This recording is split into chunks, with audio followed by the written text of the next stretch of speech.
Hey there, freedom fighters. My name is Andrew Warner. I'm the founder of Mixergy, where I interview entrepreneurs about how they built their businesses and are, frankly, since we're talking about tech, changing the world. I know that sounds so cliched, but it is true if you look at the list of interviewees that I've had here on Mixergy. Today's guest is one of those people. In the early days of Bitcoin, when most people didn't understand it, know about it, or believe in its future, today's guest decided that he was going to, accept it as a real way for people to pay. And as a result, he got into Bitcoin before most people, as I say, understood it. And he has built up a reputation and businesses in the Bitcoin world. He is known to many people, including the person who introduced me to him, as Bitcoin Jesus, though he doesn't seem to smile when I say that name. So I'm sensing he's got some feelings about it. To everyone else, including to me, he is known as Roger Ver. Among other things, he is the founder of Bitcoin.com. It's where you can go to learn about Bitcoin and get a free wallet. And I invited him here to talk about how he built his business, how he got into Bitcoin, etc. I was introduced to him by the founder of Coinbased Pros. He's a guy who's been turning me on to a lot of crypto entrepreneurs and what's going on in that space. It's a place, Crypto Pros is a place where anyone can go and learn about, can get training, in cryptography. And, my two sponsors for this interview are the company that will do your finances right. They're a bookkeeping company called Bench, and the company that will help you get your next great design. It's called DesignCrowd. Roger, I'm doing a lot of ads in this interview, but I've got to. You know why I've got to? Because you have sponsors. That's the sign of a successful business. If you have lots of people wanting to pay you for what you do. That is true. You know what another sign of a successful business is? 50 million. Our producer asked you what your revenue was. You said 50 million, super profitable. Is that right? That's gross revenue. Yeah, we'll definitely, I think we hit that this year and we'll do substantially more next year. Most of that is in cloud mining contract sales. So. What does that mean? We're talking about Bitcoin.com as the business is doing 50 million in top line revenue. What does that mean? That means we sold $50 million worth of products on our website. You were starting to say how you did it. Cloud mining contract. Yeah, sales. So we sell ads as well, but the majority of that revenue, 90% or so, is probably from the cloud mining contract. So we deployed millions of dollars of Bitcoin mining equipment and then sell portion or fractional ownership of the hash rate that's produced by those machines. Although from the time I emailed you that and today, there's been a little bit of a hiccup in that whole business. So the government of China is basically pushing all the mining equipment out of China. So we had to pause a number of our contracts while we relocate the mining equipment from China to places outside of China that hopefully will be a little bit more stable politically. So the way it works is I could get a piece of equipment. I've looked at this on eBay, spend a few $1,000. Let's say roughly 6,000 will get me a decent machine. I put it in my basement because it's going to make a lot of heat and a lot of noise and sucks up a lot of electricity, and it mines Bitcoin for me. At that point, I guess it depends on the price. It'd take me 4, 5, 6 months maybe to make it, maybe even less if Bitcoin's at a high price. Or I can come to you and say, dude, Roger, you have all this equipment. Can I buy a share of your hardware and it will mine on my behalf? That's the way it works. Yep. And you don't have to deal with any of the loud noises or heat or your significant other complaining about what are all these computer parts doing in the basement and that sort of thing. So it makes it really, really easy. Although our biggest problem actually has been having more customers than supply. So we've actually been sold out for a number of months in regards to that hash rate. We're busy deploying as much more as we can in a timely manner. But it's just incredible the amount of demand out there in the world for this sort of thing. And the machines have been in China up until now. And a portion of the machines have been in China, and then we have a bunch in North America as well. And we're moving all of the machines out of China. To where? To North America. So we're looking for a new place to host them at the moment. But we figured having them out of China would be safer than having them in China. So I think right about as we're recording this, they're landing in Seattle probably in a minute now. Physically being flown in to Seattle wow. Yeah, the shipping alone was almost $300,000. So it was from a real remote part of China, and now we have them in Seattle, and we'll figure out what to do with them from there. In Washington, the electric rates apparently are low enough that it makes sense to mine it. Is that right? Well, there were also direct flights from Beijing to Seattle, so that was part of it as well. So there's a pretty decent chance that they may wind up in Canada at some point. We're talking with a couple of different data centers, and we'll find out the exact place to partner with to have hopefully long-term reliable hosting with a new partner. What % of your revenue comes from that versus other parts of your business? It's probably 80 or 90% is from the mining related stuff. And then we have other ads and other things that we do. But the mining is definitely the big part of it. And it's all part of Bitcoin.com, the business? Yep. Well, we sold a couple $1 million worth of ads too. We're right on the verge of becoming a top 1,000 website in the entire world in terms of traffic. And I'm sure having such a powerful domain name was very, very helpful with that. But we also try to have lots of interesting content that makes it useful and entertaining for people to come there and do all sorts of things. So we sell all sorts of ads as well. We only accept Bitcoin Cash for those ads. Previously, we accepted Bitcoin Core as well, but due to the fees, now it's just Bitcoin Cash at this point. And we have lots and lots of willing customers for our ad space from all over the world. And you've been a big advocate of Bitcoin Cash. That's a fork of Bitcoin, right? Yeah, so and we're wading into the Bitcoin politics a little bit at this point. But I would actually argue that Bitcoin Cash is Bitcoin.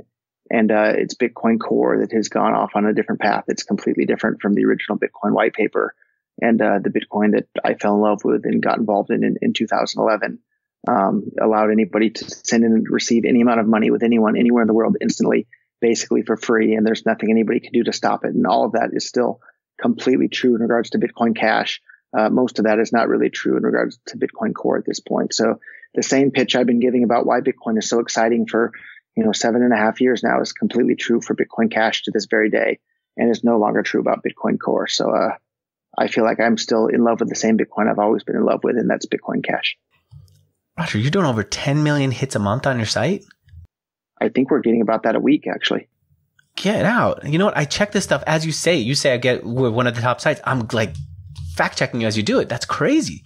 Not crazy. I mean, that's impressive. I think we're 800 and something most popular website in the United States, and we're like around 1,500th in the world. And so when you think about how many websites there are out there in the world, that's pretty good. And if you look at our stats, it's improving week after week. We're climbing every single day in the rankings.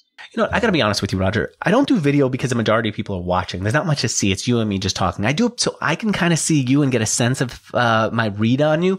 I feel like we were doing okay before the interview. And as soon as I mentioned Bitcoin Jesus, which is the way people talk to me about you, I feel like I created tension in our relationship. There's something about that phrase that I didn't know as I brought it up. Tell me where that comes from and what your feelings are around it.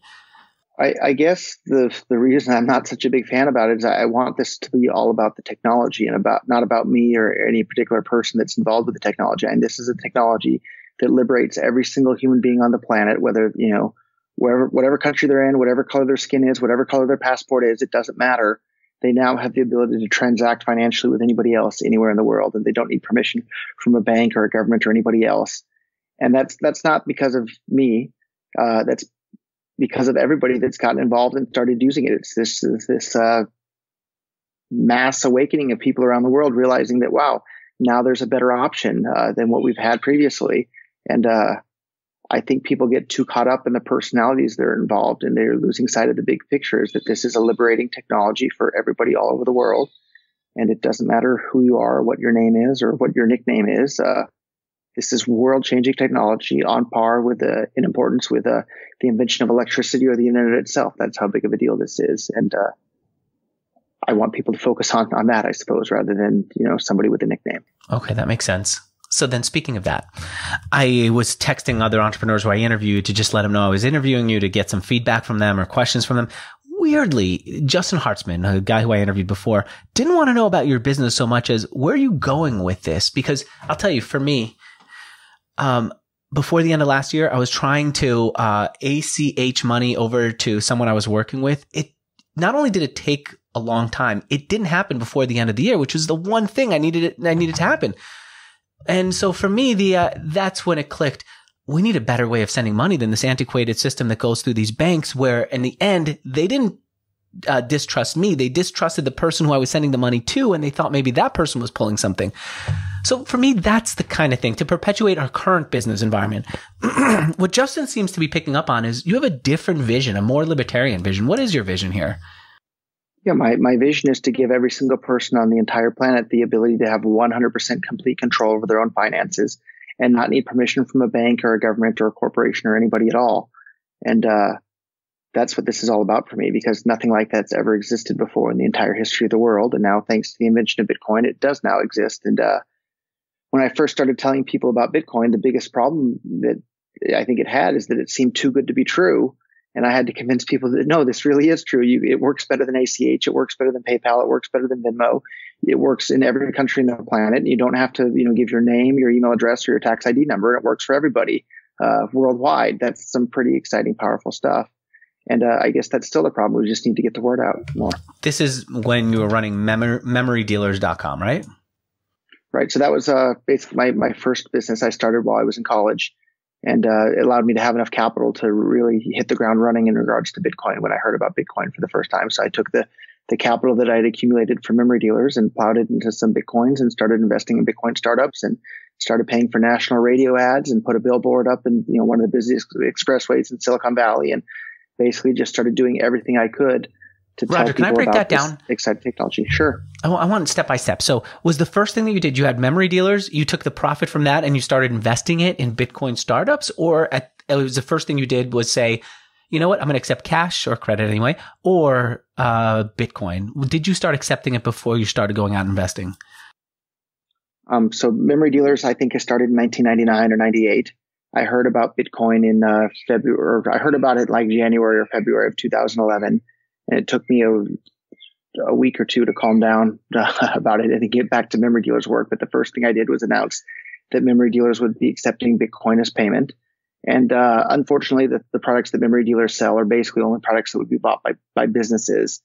And in the early days, especially, it was only individuals that were fluid enough in their finances to be able to give Bitcoin a try. So like none of my customers were actually in a position to pay me in Bitcoin, but like the people that were interested in Bitcoin, went crazy and loved it. And I put up a billboard on the side of Lawrence Expressway for those that are in Silicon Valley, saying that, memory dealers now accepts Bitcoin. And it actually got coverage from all sorts of newspapers across the world. It was a big deal because it was the first time there was ever any sort of physical advertising for Bitcoin. And then I started paying for radio ads on the radio show that I first heard about Bitcoin. It's a libertarian talk show called Free Talk Live. And at the time, it was on maybe 130 stations across the country.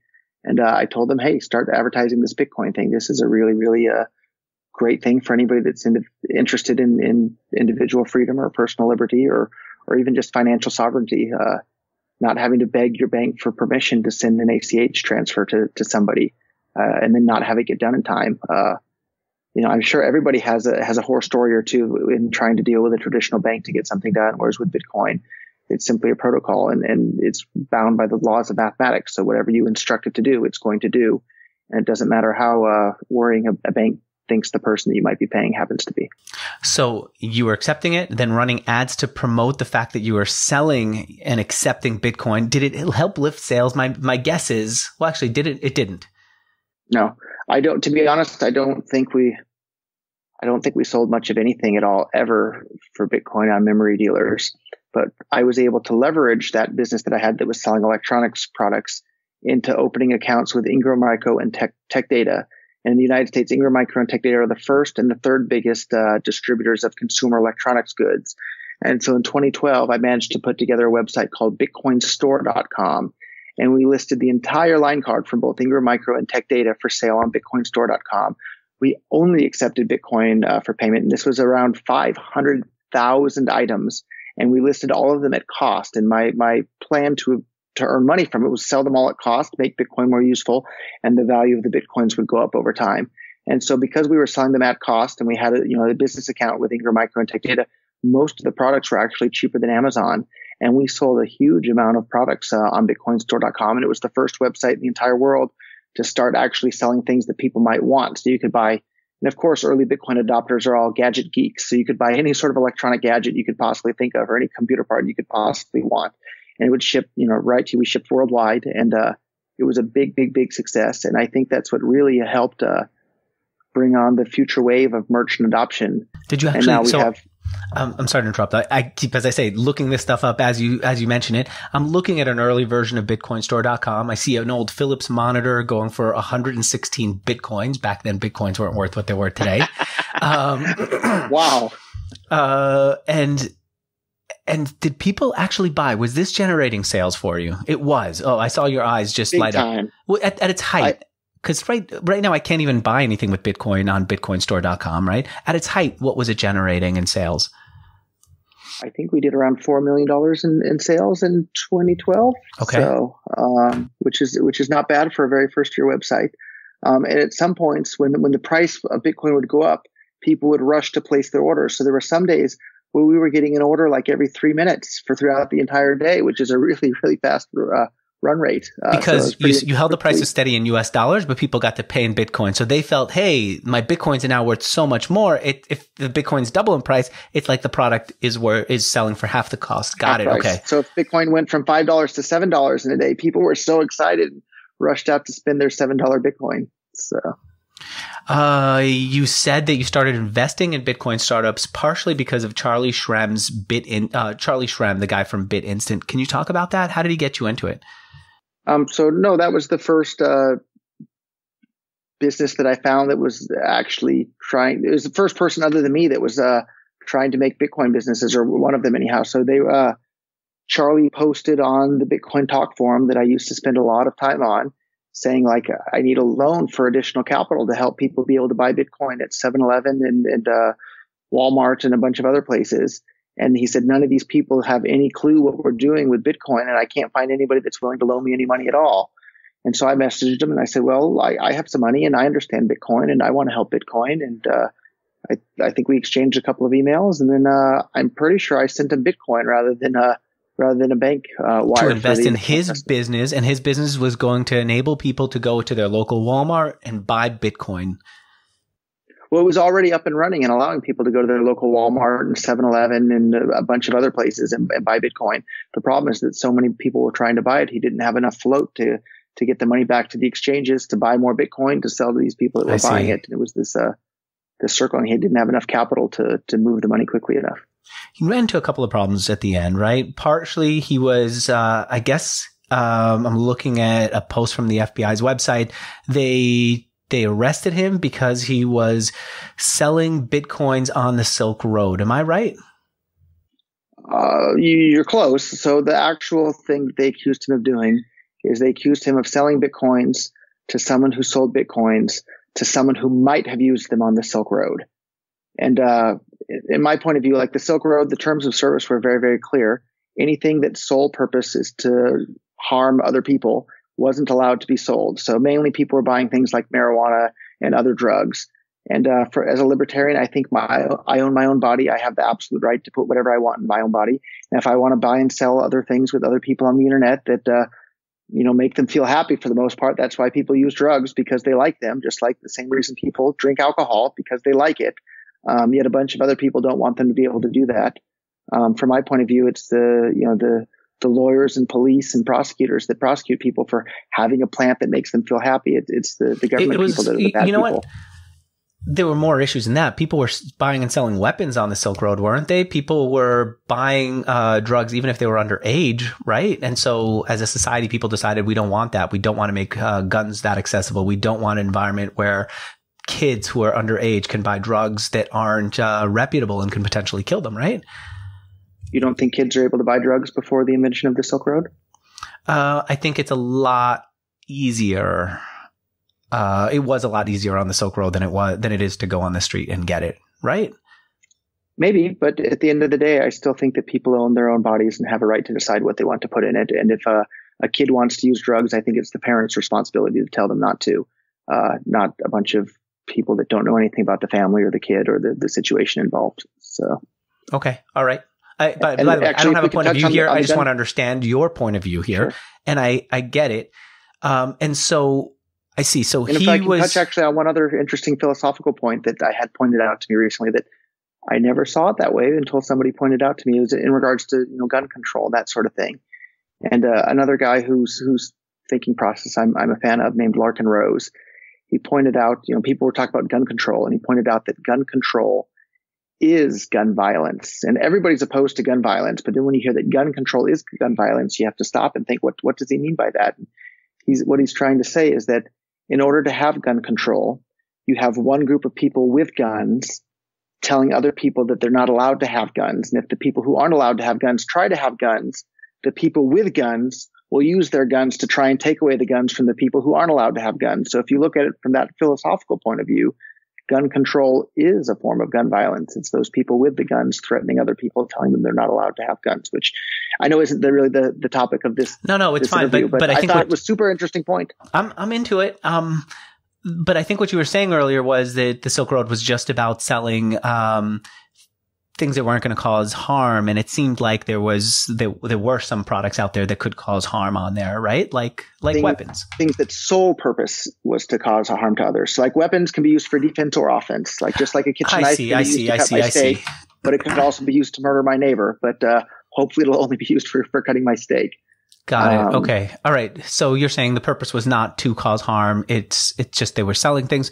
Got it. And so he sold Bitcoins to someone else who bought Bitcoins. It was it was kind of a weird, or I shouldn't say weird. It wasn't a direct connection. If I had to bet, I'm pretty sure that people use those Bitcoins to buy things on the Silk Road. Like, I think that's pretty likely. But at the same time, the chain there is pretty weak. So he sold Bitcoins to someone who sold Bitcoins. And those people that bought those Bitcoins, 2 steps removed, maybe, possibly, they used them on the Silk Road.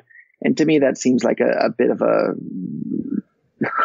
reach. Okay. He also had some business issues. And I want to ask you about that since you were on the inside. And then also I want to understand why you don't back away from that. The truth is, even if I had your point of view, if I see that there's all this messiness involved in a business, I want to step away and look for something simpler. You don't step away. You didn't say, hey, you know what? Look at what's happening with Bitcoin. The government doesn't like it. I'm going to step away. You leaned into it, and I want to know what kind of person leans into it. Let me just take a moment to talk about my spot. Oh, I saw you. Why'd your eyes do that thing? Tell me what you were just thinking as I said that. Go for it. I'm so curious about what you were thinking there. This is a business. Right? Of course. All right. First sponsor I'm going to talk about is a company called Bench. Do you know Bench.co? Tell me more. All right. Here's what Bench.co does. It says, look, most businesses don't have their books in order. As a result, forget about taxes. Yeah, taxes become a lot harder, but also, I'm not going to sell you by telling you it's going to make paying taxes easier. But also the problem is we don't know our score. We don't know how we're doing month to month. Where's the money going? Where's the money coming in? Where are we actually, like, a lot of businesses have leaks, these places that just cause money loss that they're not aware of. The idea behind Bench.com is we've got software. Software can go into Stripe. Software can go into your bank account. Software can suck in all your data. Software is smart enough to organize it so that you have an income statement that makes sense. It should be as easy to read, frankly, as points on, let's say, your Stack Overflow or Stack Exchange website. So you know where you stand. And second, software is not ready yet to do everything. We'll bring in people, real bookkeepers, to go in and adjust it. Sometimes to adjust it to the client's quirk. Sometimes to make sure that the software that made mistakes is fixed and also corrected for next time. That's the idea behind Bench. Boom. Software and people get together and this beautiful thing comes about. You ever have any issues with your books? I did. I'll be honest with you. Sure. Actually, I'll say probably one of the best things that I ever did for my business was to hire a full-time accountant. I remember when I did that, probably 19 or 20 years old. And oh my gosh, what a difference. At 19 or 20, you hired a full-time accountant? Yeah. And that was like one of the best things that I Why? ever What did you get that you didn't have before? I didn't have to do the accounting and the collections myself. And now suddenly I had so much more time to go out there and do sales and figure out what products we were going to move. And it just freed up, as the CEO, it freed up so much more of my time to do these things. That was if I had to name one single thing that I did that really helped lead to my success, was to not just hire an accountant, but find a good one as well. And why didn't you just ignore it? The way a lot of other business owners would say, I'm charging so fast, I'm going to make more money. I see instinctively, I see as I look at my environment, I'm making more money than I'm spending. I'll figure out the accounting later. Why did you say I need someone full time to get the details right?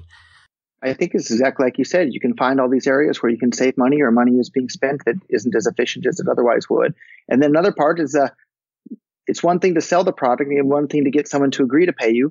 But if you're selling to them on, net 30 or 60 or 90 day terms, you need someone to make sure that they pay when the money comes due. Right. And that was incredibly important. And previously I was, calling the customers myself and say, hey, 30 days is up. Can you send me a check? And once I had an accountant, she handled all of that. And oh my gosh, it's awkward. Wonderful. You just sold the person. You're supposed to be the friendly person, and then you have to go and hunt them down. That's a naggy person. You can't be both. All right. Roger's absolutely right. I'll tell you what, guys, in this ad, I'm going to say, if you can hire a full-time bookkeeper or accountant to do your books, do it. You're going to be much better off than having this thing that I'm about to tell you about. But if you can't, or maybe even if you can and need to augment what they do, go to Bench. The benefit of Bench is they're going to have software to organize it all, humans to follow up. And then if you have a full-time accountant, they could actually have a clean set of books to deal with instead of trying to organize things and be like a petty bookkeeper. All you have to do is go to not just bench.co, but go to the special URL where they're going to give you a free trial. They're going to get you started right for free. And they're going to give you 20% off your first 6 months with them. It's bench.co/Mixergy, bench.co/Mixergy. All right. BitInstant had business issues internally. You saw them. What were those issues? What was going on? Because I feel like growth outpaced the ability to manage a business. Am I right? Yeah, I think the CEO of BitInstant, a guy named Charlie Shrem, I think he didn't have enough experience for the business that he was involved in. It just exploded in popularity with so many customers all over the world and millions of dollars moving around. And he was really, really young at that point too. It's just a lot to handle. And I think he got in a bit over his head at that point. And sometimes that happens. And we saw the same sort of thing happen with Mt. Gox as well. I think that was just before Mark knew it, the whole business was a world famous thing. So what exactly happened when we say that he wasn't able to manage it? It grew faster than a guy in his early 20s could handle it. What did you learn from that experience? I don't know the exact details because I wasn't involved in the day-to-day running of BitInstant anyway, but having a strong team is incredibly important. And at one point later on in the history of BitInstant, two of the other really smart team members were kind of forced out of the company. So Eric Voorhees, who's a kind of a household name in the world of Bitcoin at this point, and another guy named Ira Miller were kind of forced to leave the company. And then it was just kind of Charlie by himself as the management team at that point. And that's when things, I think, really started to fall apart because both Ira and Eric were doing a fantastic job helping manage the company and grow the company and hold up their part of the company. All right. I'm looking at like an FBI website about this. I see that the guy from the Silk Road is arrested and all this stuff is coming down. I might want to back away. You didn't. What is it about your makeup that makes you say, no way, I'm in. I'm going even further. I'm leaning into this. So I used to be that guy who backed away, to be honest. So when? I've been a Give me an example of a time for you, because frankly, even talking to you, there's an edge to you that makes me feel a little bit nervous. Like this guy I could get punched in my face in this conversation if I'm not watching out. Tell me about a time when you did give in. Sure. I'll tell you exactly that time. So I became a libertarian from studying economics. And the more economics I studied, the more I realized that free markets are the best way to help the most people around the world have a better standard of living, and that governments are retarding the rate of economic growth all over the world. So I wanted to spread these ideas and point out to everybody, hey, everybody can be better off all over the world if we just get governments out of the way of entrepreneurs so they can make the world a better place. And for my efforts of saying those sorts of things, I actually wound up being sent to federal prison when I was 22 years old, got out at 23. The actual charge was dealing in explosives without a license. I was buying fireworks from one website and selling them on eBay back when eBay had a guns and ammo section. And it wasn't, really abnormal at all to be selling that sort of thing. And so after I got out of prison, I kept my mouth shut. I didn't say anything about politics at all. I held back. I didn't say anything at all for almost a decade. And it wasn't until Bitcoin came along.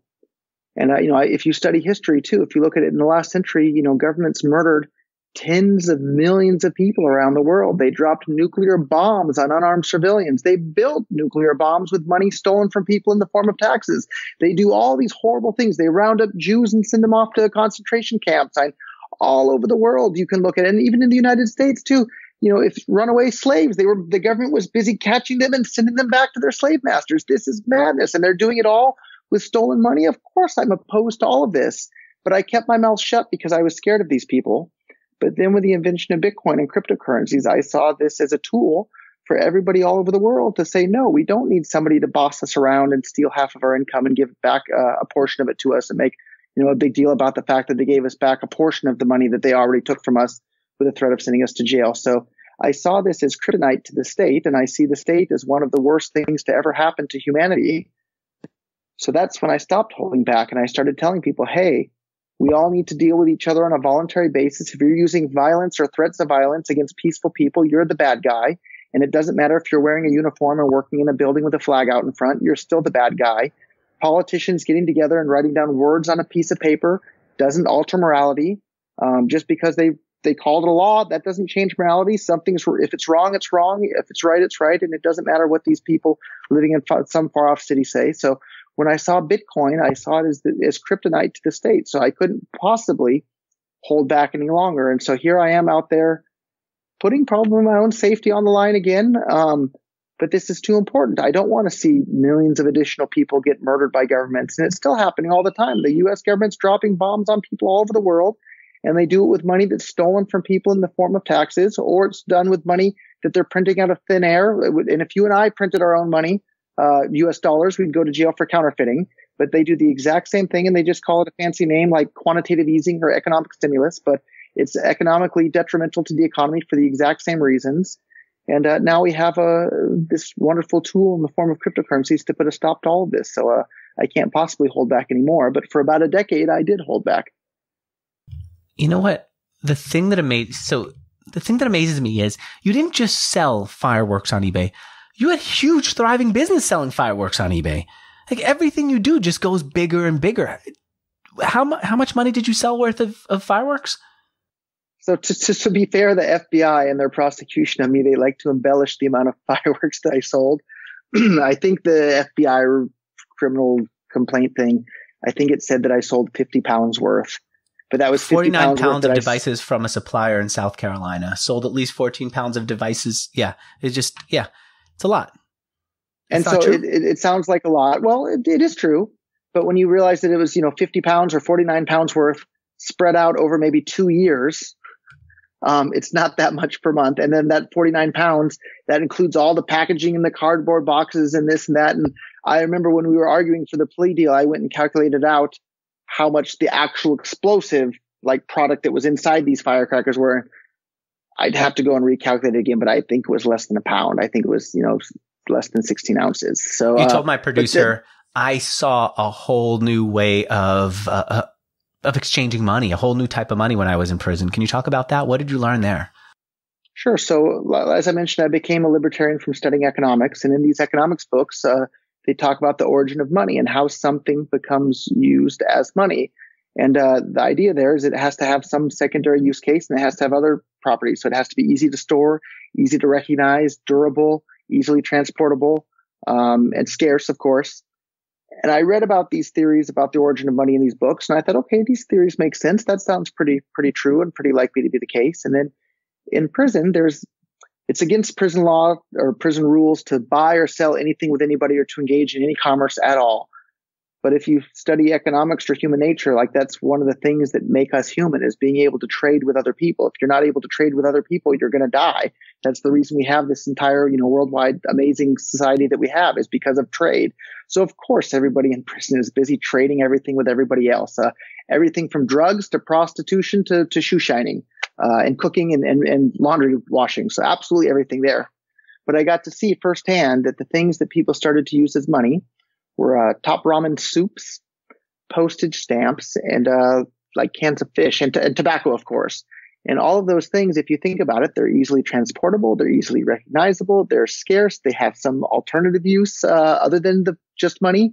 I got to see firsthand in the prison economy that all these theories that I read about in the books were actually true in practice. And that's why when I saw Bitcoin come along, I knew both from the theories I had read out in the books and the empirical evidence I had from watching the prison economy, I knew there was no doubt in my mind whatsoever. I knew people were going to start using it as money. And sure enough, here we are today, and cryptocurrencies in general and Bitcoin specifically have become this worldwide phenomenon. I was just looking at Hacker News today. There was a comment in it that said, Bitcoin is the AOL of cryptocurrency. It's doing well because it was the first, not because it's the best, not the most modern. What do you think of that? I think it's absolutely true. In reference to Bitcoin Core, it's not necessarily true in regards to Bitcoin Cash. But there's a whole bunch of other ones out there as well that are interesting, and may the best one win. That's what competition in the free market is all about. But as the first person in the world to start investing in Bitcoin and Bitcoin startups, I'm really, really disappointed that the Bitcoin Core team have basically committed suicide with the Bitcoin Core project. They've destroyed the characteristics that made Bitcoin Core useful as money. And well, guess what? Because it takes too long for transactions to settle. It's slow, expensive to use, and unreliable. And if you have one form of money that's slow, expensive, and unreliable, and other forms of money that are fast, cheap, and reliable. And when I say expensive and cheap, I'm referring to the cost to use them, the transaction fees. It's not a tough decision to figure out which one people are going to use. And that's why we've seen Bitcoin Core's market share go from, maybe just 6 months or a year ago, it was, high 90% market share in the crypto coin space to now it's about 30%. And it's going to go even lower than that because they've successfully destroyed its usefulness as money. And if you destroy something's usefulness as money, people aren't going to use it as money anymore. What do you think about it transitioning to an asset, something like gold, which we don't use to buy groceries with, but we use to store value?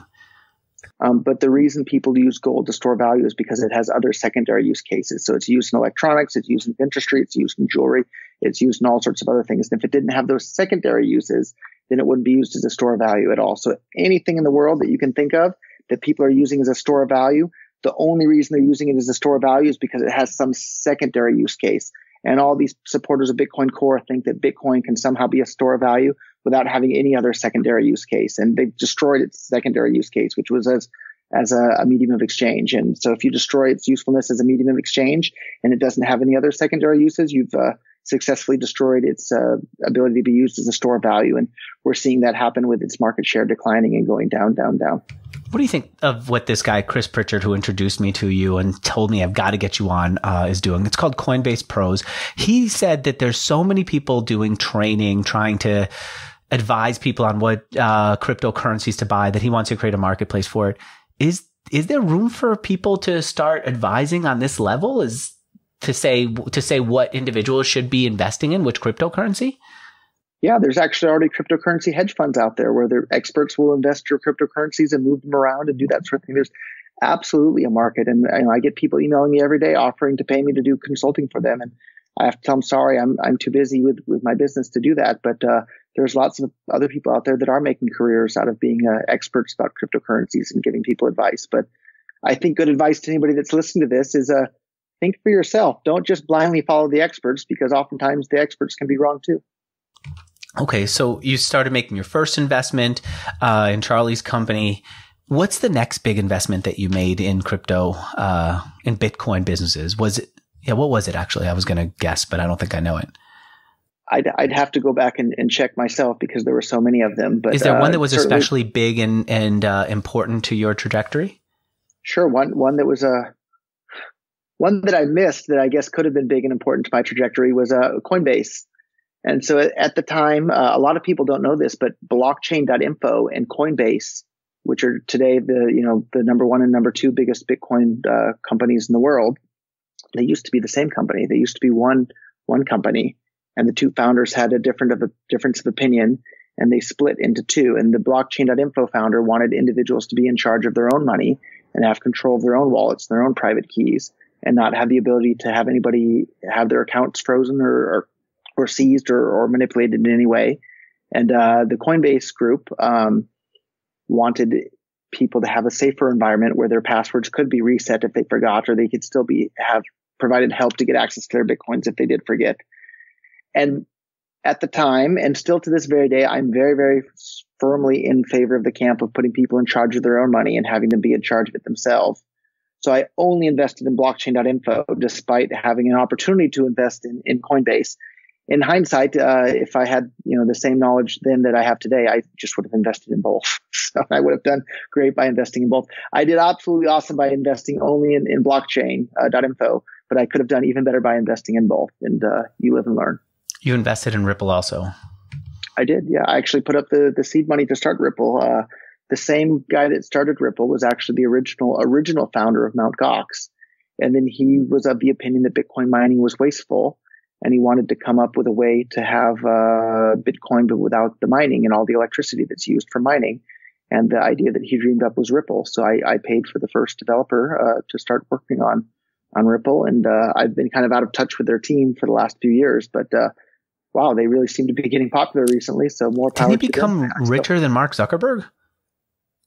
Yeah, I think if you calculate the amount of Ripple that the two founders, or the original founder, and then the CEO, Chris Larson, I think that at some point in the valuation area, they had more money on paper anyhow than Mark Zuckerberg, which is pretty amazing. Okay, so you're starting to get into all these different investments, and interesting to me. In this conversation here, you're talking more about Bitcoin, you're talking more about cryptocurrency and less about promoting your business. I feel like there's something about great entrepreneurs who are leading a movement who they intentionally aren't promoting themselves and their business. They they promote the movement knowing that they're going to get to be swept away with it. Is that intentional, or is it that you just can't help yourself as a libertarian, as a believer? I think it's probably the latter, that I already had enough money before Bitcoin came along that I could live comfortably for forevermore. But for me, this is about stopping governments from being able to murder people. And that's what they do time and time again. So there's actually a friend of mine who's in federal prison right now in Colorado, a state where marijuana is completely legal. He's in federal prison for having grown marijuana in California, a state where it's now completely legal. And so, like, this is a real guy with a real life. You know, probably he would love to have a family someday, I'm sure, as well. But when you're in federal prison, that's kind of hard to do. So if you think about it, a bunch of people wearing costumes, that's all a government uniform is. A police uniform is just a fancy costume. So these are people wearing costumes, working in buildings with flags out in front, that are tossing people in jail for growing a plant that makes people feel happy. So is the guy that's in federal prison the bad guy, or is it the police, the prosecutors, and judges that put him in prison? Are those the bad guys? And in my book, it's very clear. If you're locking people in a cage for growing, buying, selling, or smoking a plant that makes people feel happy, you're the bad guy, not the guy who just wanted to have some plant that makes them feel happy. And I want to see Bitcoin and cryptocurrencies put an end to small, violent groups of people using violence on the peaceful masses of society, because most people, most of the time, deal with each other on a voluntary basis. And if Starbucks started forcing people to buy their coffee, people would be rioting in the street furious about it. And they'd say, Starbucks, you can't force us to buy your coffee. But when the government people say they start forcing people to buy their health care or forcing people to contribute to some retirement scheme, nobody says anything. They just give it a free pass. And I think now that we have the internet and these tools, we can go out there and point out to these people, hey, this is a double standard. And double standards aren't okay. And now we have a tool to strip away the power from these people to enforce these double standards upon society. I'm living in your hometown. I'm in the San Francisco Bay Area. I want to ask you why you are not living here and what you did about your U.S. citizenship, then come back and ask you what you paid for Bitcoin.com, that domain name, and then how you found your business model. But first, I'm going to make a little bit of money here by talking about DesignCrowd. Do you know them, or am I about to blow your mind with this cool site? I'm ready to hear about it. All right. Here's the idea behind DesignCrowd. You have a designer. I have a designer. You know the power of a good designer. They basically make something that would otherwise not look interesting, feel more valuable, and therefore actually be more valuable. The problem with having just one designer is they have one way of doing things, and often that's influenced by what you and I ask them. I want creativity sometimes. Like sometimes you want to have a collection of different takes on the thing that you want. For example, the example that I keep giving up is the cover art for my podcast. I had a vision for what I wanted. Copy the freaking color from the #1 podcast that's created by Planet Money. I hate them. I mean, I love them, but I hate them. I have this whole thing, but I accept it. You know what? #1, people like their green. No one else is copying it. Go copy that. Put my photo on it, because apparently if people see a photo, they trust the podcast more. #2, put the word startup on top, because no one cares about Mixergy. They don't know what Mixergy is. But if you say startup stories, they get it and they're going to subscribe. That's what I said when I went to DesignCrowd. And I got a bunch of people who did just that. A couple of people who are little idiots and didn't do anything near that, but a bunch of people who got it right. And then one guy who said, I'm going to give you this green that you want, but I'm going to give you the yellow that I think you need. And he totally reimagined what I was looking for, but gave me what I needed. And I thought, yellow stands out. Yellow feels right. Yellow looks great. So I ended up picking him and only paying for his design, and everyone else I gave feedback to. They adjusted. It wasn't the right fit, and I just stayed paying for him. If I wasn't happy with his design either, I wouldn't have to pay for his design. That's the thing about DesignCrowd.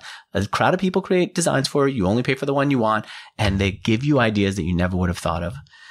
Roger, I wonder if you even need any designs anymore. You don't, right? You have Bitcoin.com. Do you need any, you don't even need a new logo for it, do you? Actually, we were working on a design for something earlier today, and I said to one of my current designers, I said, maybe we should get some more feedback or more ideas. So maybe I'll tell him to go use a DesignCrowd tomorrow morning. DesignCrowd, because a crowd of people are going to design it. And here's the cool thing. If you would tweet it out, then suddenly everyone who would want to make their bones by designing your logo, your image, is going to go in there and start to contribute their ideas. All right. Anyone out there who wants to go check it out, including you, Roger, should go to designcrowd.com/Mixergy, because when you go there, not only are you going to see the work that they did for me and get a sense of how many people designed for me and how we got to my design idea, which is the one that I described, you're also going to get $100 off, up to $100 off, excuse me. Go to designcrowd.com/Mixergy. I love them so much. If you ever have an issue with them, I want to know about it, because I know that I only want to have sponsors on that will change your lives for the better. So Roger, you and anyone else, if you ever have an issue with DesignCrowd or any of my other sponsors, email me, andrew@mixergy.com. I stand by my sponsors, especially DesignCrowd. All right. designcrowd.com/Mixergy. That's what I should end on. You got to end it with the URL, designcrowd.com/Mixergy. All right. You're not a U.S. citizen. You're a citizen of where? St. Kitts, which is a lovely island in the Caribbean. You know what? I didn't know anything about it, except now I'm noticing some of the people who I'm looking to interview are residents of St. How do you pronounce it? St. Kitts? St. Kitts. Kitts, which is short for St. Christopher, but nobody says St. Christopher. They just say St. Kitts. And it's south of the U.S.? Pretty far south and pretty far east, actually. It's just north of Venezuela a little bit. Why are you a resident there or a citizen there instead of here in the U.S. anymore? So with my prosecution for selling the firecrackers on eBay, I felt I had been treated incredibly unfairly, especially since even while I was in prison, other companies were still selling the exact same product that I was in prison for selling, and they didn't have a permit either. So it was very, that's as plain as it can get that it was a selective prosecution when I'm in jail for selling them and other people are still selling the exact same product without a permit, including the company I was buying them from. But anyhow, after I did the 10 months in federal prison and 3 years of federal probation, the day I was allowed to leave the country, I left the country, and I haven't lived in the U.S. since. And then more recently, I managed to renounce my U.S. citizenship as well, because I figure if I'm living abroad and never going to live in the U.S. ever again, what do I need to be a U.S. citizen for? Because almost no bank anywhere in the world will even open a bank account for you outside of the U.S. if you're a U.S. citizen. And even as a non-U.S. citizen, if you were a Russian trying to open a bank account in Thailand, they still have a form that you have to fill out promising that you're not an American. And if you are an American, they're not going to open an account for you. The U.S. has this thing called, I think, FACTA, Foreign Account Tax Compliance Act or something like that, where they basically force all these banks all over the world to report back all sorts of information about their customers to the U.S. And the banks just don't want to deal with it. As any entrepreneur knows, there's already enough paperwork to get done each day and already enough things to do each day if you don't have to deal with another extra giant mess of paperwork that doesn't earn you any additional profits each day or each month. And for the banks, doing all this paperwork doesn't earn them any money. They're not interested in that. Foreign Account Tax Compliance Act. I never heard of it, but I looked it up right now. And I imagine you also saving money on taxes by not being a U.S. citizen? Sure. That's another added benefit. Yeah. I know this is personal, but at that point in your life, this is before you got to Bitcoin.com. What were you worth, or what was your liquid net worth? I'll probably pass on that question because there's already been, last year I think there were 5 Bitcoin kidnappings, and there'll probably be some more this year. And I don't want to make myself an even bigger target for any of that sort of thing. But I was already a successful entrepreneur before Bitcoin had ever even been invented. Bitcoin.com. How much did you pay for it? I'd love to tell you the answer to that one. Unfortunately, there's an NDA in regards to that one, but I paid for it, and it was with money from Bitcoins. And wow, if I'd held on to those Bitcoins, it would certainly be worth something today. Although I'm pretty sure the business itself, Bitcoin.com, is probably worth something substantial today as well. How'd you figure out what the business model was going to be? It was a little bit slow rolling at first, but all of my businesses, I've always liked to have them self-funded. We didn't take any outside funding at all. And so initially the business model was from advertising. And then we found more and more things that people were willing to pay us for and that they liked. And so the main revenue sources at this point are the cloud mining. People love that. And then anybody can mine as well. So there's a little bit of revenue from that, the advertisements. And then if you're in the US, sorry, you're not allowed to play. We block you, but we actually have some games. You can play blackjack or roulette or dice or things like that on the website. And if you try and access it from a US IP address, we have a really nice little video that explains philosophically exactly why we're not allowed to allow you to play on our website with your own money that belongs to you. And it's because there's a bunch of strangers that have never met either of us. and those strangers live in Washington, D.C., and they would threaten to hurt either of us if we allowed you to play a provably fair game as well, where you know exactly what the odds are, and it's mathematically provable, where it's impossible for either of us to cheat the other party. But these other third-party people that don't know anything about us have decided to interject themselves into our business and say, we're not allowed to do that. So anyhow, we get some revenue from that as well. And basically, in any business, I think, look at where your revenue streams are and where you're able to earn revenue, and then focus on doing more of that. The fact that people are willing to pay you for something is a sign that you should do more of that thing. Well, I'm trying to think a little bit more about some of the other things. I'm going through Internet Archive to look at the history of Bitcoin.com to get a sense of the evolution. From the beginning, I see the mission was front and center. It seemed like at one point you guys were also trying education. Am I right? You still do. You still have a course, right? Sure. We still have tons of that sort of stuff. We don't make any money from it directly on that, but the whole goal is to spread the use of Bitcoin and cryptocurrencies and educate people on how to be able to use them safely and not be hacked or be cheated. Because if you have, you get your first Bitcoin and someone, steals it from you or cheats you out of it, that's going to leave a really bad taste in your mouth. And you might think, oh, maybe I'll go back to doing ACH wires with Bank of America instead. But we don't want that to happen. We want people to love their experience with Bitcoin and continue to use it. Such a walk down memory lane. I'm now looking at December 3rd, 2014. You own the site at that point? I'm sorry, what year? December 2013. Did you own the site? No, I don't think I had it yet in December 2013. I think Coinbase, there was a big ad for Coinbase that pointed to the site at that point. So I picked it up in 2014 at some point. Oh, I see. Actually, you know what? I take it back. December 3rd, 2014 is what I'm looking at. It says at the top left corner, current Bitcoin value, $239.82. And then it explains how to use Bitcoin, and then there are places to go use it. And at that point, you hadn't even started adding content to it or figured out there was a link for buying Bitcoin, I see, and then I could go over and get it. Right, and that was an affiliate deal. So I think I didn't actually start running Bitcoin.com as a business until, I believe, 2015, like summer of 2015. And I tried to lease. Initially, I bought the domain name with the intention of rolling it into blockchain.info. And I thought, and I still think it probably would have been a pretty good idea, but I thought blockchain.info should just kind of become Bitcoin.com and roll those two things together. But the other shareholders in blockchain.info were not as eager for that idea as I was at the price point that I was. So then I tried to lease the domain name to a Chinese Bitcoin exchange called OKCoin, who then completely reneged on the contract and played all sorts of games on there and didn't follow through on any of the things that they were supposed to do.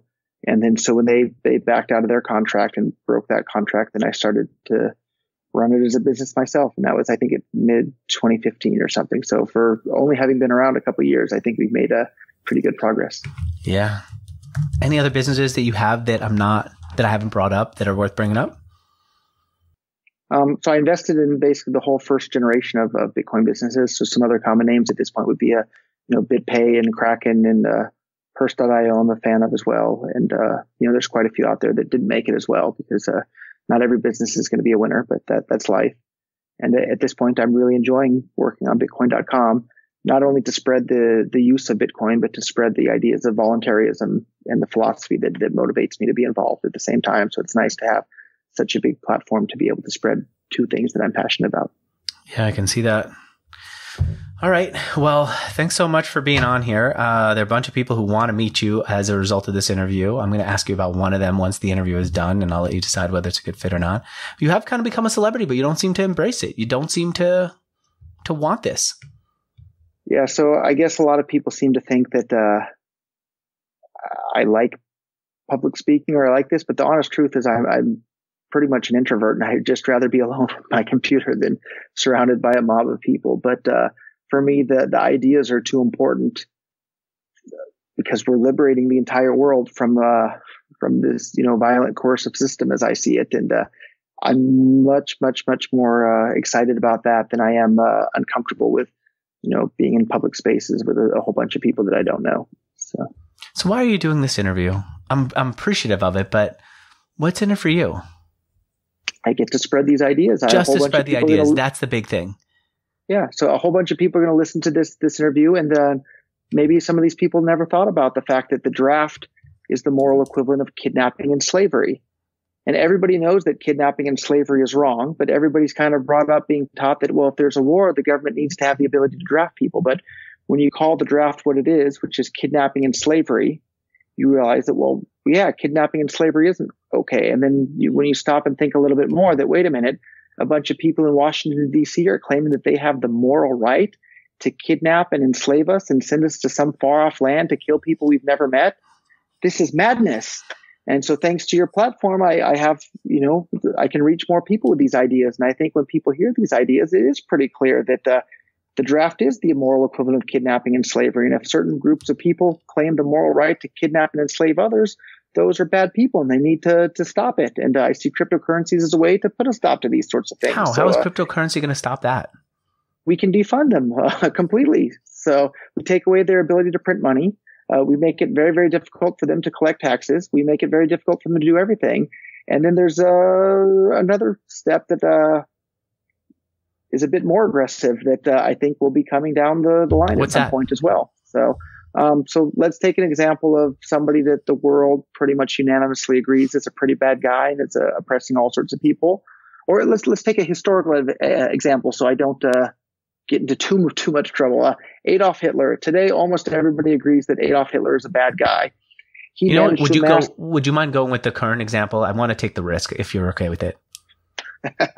Kim Jong-un. I think most people think that he's a pretty bad guy and oppressing all sorts of people. So right now, people are scared. Like, if we send in troops, there's going to be a big giant war. There might be a nuclear war. Like, who knows what's going to happen? It's an absolute mess.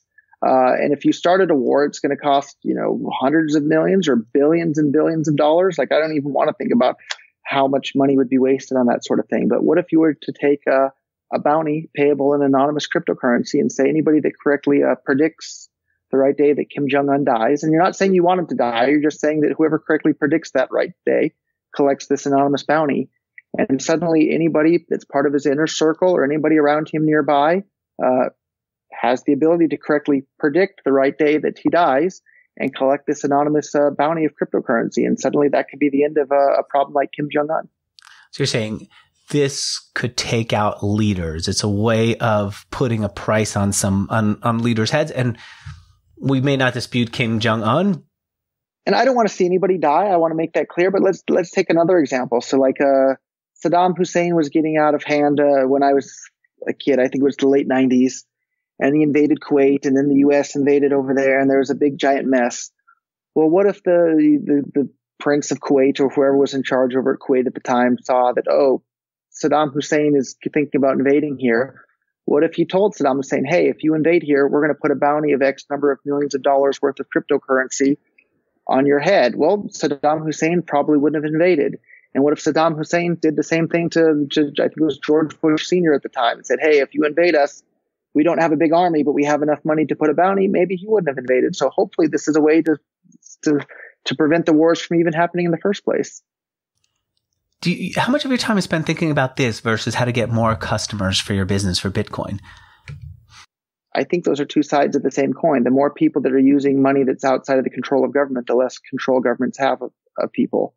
And I think that's a good thing for moving all of humankind forward and advancing society and increasing the rate of economic growth around the world. And if you increase the rate of economic growth, then the technological singularity is going to come even faster, in which computers exceed human intelligence. And right now, the smartest beings in the universe that we know about are people, and all the new ideas come from people. And let's take the idea of calculus. So if a human brain tries to study calculus for a bit, you have the ability to comprehend it.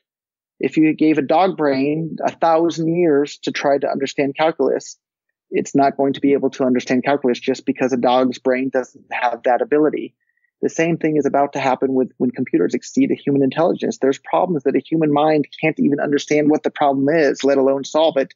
Yet these new sentient computers that are even smarter than us are going to be able to solve all those things. So I guess at the end of the day, in addition to being a voluntarist, my philosophy is that I'm an extropian. And what an extropian is somebody who wants to increase the amount of intelligence in the universe. And economic growth is the best way to help speed along the increase of the amount of intelligence in the universe. And intelligences are what solve problems. And the more intelligence we have, the more problems we can solve. So I want to see those problems solved sooner rather than later. And I see all of this as a a way to advance me down the line towards solving those problems that my feeble human brain might not even be able to understand at the moment. You know what? I wonder why. I'm on your site. I can't help while I'm talking, just scroll through your site. There's a post on your site here about how Coinbase is making 2.7 million a day. The self-interest in me is saying, what the hell? I got to be making more than what I'm doing right now. Coinbase. I remember the founder of Coinbase. He came to my house when I was in Argentina. He's a regular person, right? He's not like a guy with two heads. I would think more about self-interest. Like, how do I build my business to that level? Why aren't you thinking more in a self-interest point of view and say, you know what? Yeah, these governments, I might think that they're out. It's a kleptocracy. They've got guns. They're taking advantage of us. But I'm just going to make as much money as I can while I'm here and enjoy life as much as I can. Get a nice house, get a nice life, and let someone else deal with it. Or frankly, no one deals with it. I'm just going to enjoy myself. I'm going to opt out of fixing the world. I'm going to fix my own world. Why aren't you using your intelligence? Or why don't you spend 99% of your time on that instead? The thing that I don't understand, sorry to interrupt. Well, here's what I'm trying to get at. From an honest point of view, why aren't you being more selfish about this? You sound like you're anti-selfishness. No, I'm certainly not anti-selfishness. I guess I already have a nice enough life already, and it's just in the core of my being that I look around the world and I see people being abused and hurt, and I want to help them. I don't want them to be hurt or abused. And you can only have so many, computers or cars or drones or whatever it is that's fun for you. Like, having another one doesn't make much difference. Whereas improving the entire world and increasing the amount of intelligence in the universe, that to me is way more exciting than buying another car or another house or some gadget. I guess they're not even in the same ballpark for me as far as interest or excitement or attraction for me. And I guess that's why I like reading books so much. I get it, but I don't fully get it. So I'm reading Ray Dalio's book, The Principles, and he's thinking about how much money do I make? How many generations of my family can I take care of forever? And then how do I change the world with the rest? And to me, that kind of like basic greed makes sense. I'm being open with you. I'm going to fix the world feels like now we're getting into religious term. Like that's the missions of religions. And that I don't fully compute it, especially when I see someone who's clearly an entrepreneur like you, who's clearly okay with libertarian and selfishness and letting it go. I'm fully on board with that. Yeah. It's, I think to quote Adam Smith is that it's not from the benevolence of the butcher or baker that we expect our daily bread, but it's from his own regard for his self-interest. And I think that's a fancy way of saying that because people are selfish, they start businesses and that makes the entire world better off. And it's absolutely true. I have no problem with that at all. But I guess, happiness or value is in the eye of the beholder. And I will be a happier person and I will derive emotional value by helping other people around the world and decreasing the amount of violence in the world and increasing the amount of intelligence in the world. That will make me feel happy more than having a bigger bank account or a bigger stack of Bitcoins. I get that. I get it and I don't get it. And I appreciate you being open about like it and not backing down for my questions and kind of dressing your answers up so that it fits my worldview. I'm fascinated and by we talked about assassinating world leaders. I don't think I like that you were willing to say that. Is that the kind of thing you're going to regret after? No, you're not. You don't care about that. Are you? Maybe the governments are going to come after me. We wouldn't be surprised. Are you scared of that? Do you ever wake up in the middle of the night saying you are? Of course. Yeah, of course. Everybody's terrified of having the government come after them. I don't think I'd ask yourself, if you're driving down the road in Silicon Valley there, do you feel more or less safe if a police car pulls up behind you? And I think the vast majority of people feel less safe. I think that the police getting me is generally not a concern. Not generally. It's hardly ever a concern that I have until I see something like HBO's TV show Oz. And then I see, some people could get caught up where it doesn't make sense. And obviously there are situations where the laws are out of whack, where someone could do something that's illegal one day, it's not illegal the next day, and they're still in jail, like the person that you mentioned earlier. But it's not a big concern of mine, and maybe it's not a big concern of mine because I'm not passionate about this issue, and I get that you would be, and I get that it would be a big concern of yours. Yeah, I guess I didn't used to be as passionate. It used to be much more theoretical for me. And then I had, this firsthand experience of being in federal prison. And the particular prison where I was at, you don't know exactly how much of what people tell you is true, but when you get out, you can Google their cases and see what's going on. In order to be in federal prison, you have to have done something pretty interesting for the most part. But these people, I would say probably somewhere between 70 and 80% of the people there were there for victimless crimes. And that's a travesty of justice there. You have all these people that are there for victimless crimes and stripped away from their friends and family and everybody they know in life and put in a rough situation. That's not okay. And I want to put an end to that sort of thing. I get the indignance of that. Were you also scared? Were you also having a hard time going to sleep? You were. Sure. And when you get scared, how did you deal with that fear? How did you overcome it? You only have two options. You either deal with it or you die. And dying wasn't an option. So you just do the best you can and just take it one day at a time. All right. Well, thanks so much for being on here. The website, for anyone who hadn't heard about it already, it's called Bitcoin.com. I mentioned it a few times here in this interview. I'm going to thank also the two sponsors who made this interview happen. The first is actually going to do your books right. If you can hire somebody to do your books full time, do it, of course. If you do or you can't hire that person, go to Bench. Bench will set up your books right. And then, frankly, when you're ready to hire a full time person, they could start not from scratch, but start from a good, clean set of books. Go to bench.co/Mixergy. And if you need a great design, go to DesignCrowd.com/Mixergy. Finally, I want to say thank you to the guy who introduced me to today's guest. The website actually is CoinTradePros.com. He doesn't want you to know his name is Chris. He wants you to know his website. It's where you can go and get advice about which cryptocurrency to trade and what's going on in the space. It's CoinTradePros.com. Will you hang out with me for 1 minute after this interview? There's a past guest who would like me to tell you something. Yeah, you betcha. Okay. All right. Bye, everyone.